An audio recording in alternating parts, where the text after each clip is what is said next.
फौज और अदलिया को बदनाम करने पर सजाओं में तब्दीली की तैयारी। क्या फोर्सेज पर तनकीद से पाकिस्तान की सिक्योरिटी मुतासिर होगी? तज्जियाकारों की राय। तज्जियाकारों से सवाल किया गया कि हुकूमत की फौज और अदलिया को बदनाम करने पर सजाओं में तब्दीली की तैयारी, हुकूमत में आते ही बिल की हिमायत और अपोजिशन में रहते मुखालफत, वजह क्या है? जवाब में तज्जियाकारों ने कहा कि आइन ने फौज और अदलिया पर तनकीद से मना किया है।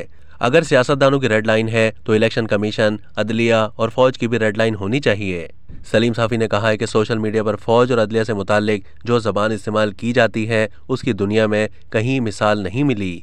आइन ने फौज और अदलिया पर तनकीद से मना किया है। फौज और अदलिया को बदनाम करने से मुताल्लिक कानून साजी से पहले इबहाम खत्म करना चाहिए कि तौहीन क्या होती है।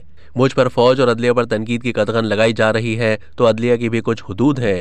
क्या हम साबिक चीफ जस्टिस साकिब निसार और मरहूम जज अरशद मलिक पर भी तनकीद नहीं करें? रीमा ओवर का कहना था कि फौज और अदलिया की तौहीन से मुताल्लिक पहले ही सख्त कवानीन मौजूद हैं, नई कानून साजी की कोई ज़रूरत नहीं है। अगर ये बिल मंजूर होता है तो मतलब होगा हुकूमत बुनियादी इंसानी हुकूक पर यकीन नहीं रखती। पीटीआई दौर में जब ऐसा ही बिल पेश किया गया तो मरियम औरंगजेब ने हुकूमत को आइन पढ़ने का मशवरा दिया था। आज मैं वजीर आज़म को मशवरा देती हूँ कि वो आइन पढ़ लें। आर्टिकल 19 में कहीं नहीं लिखा कि आप आर्म्ड फोर्सेस पर तनकीद या उनकी इंसल्ट नहीं कर सकते। आर्टिकल 19 में लिखा है कि पाकिस्तान की सिक्योरिटी के मफाद में आज़ादी इजहार राय को महदूद करने के लिए कानून साजी हो सकती है, लेकिन क्या आर्म्ड फोर्सेस पर तनकीद से पाकिस्तान की सिक्योरिटी मुतासिर होगी?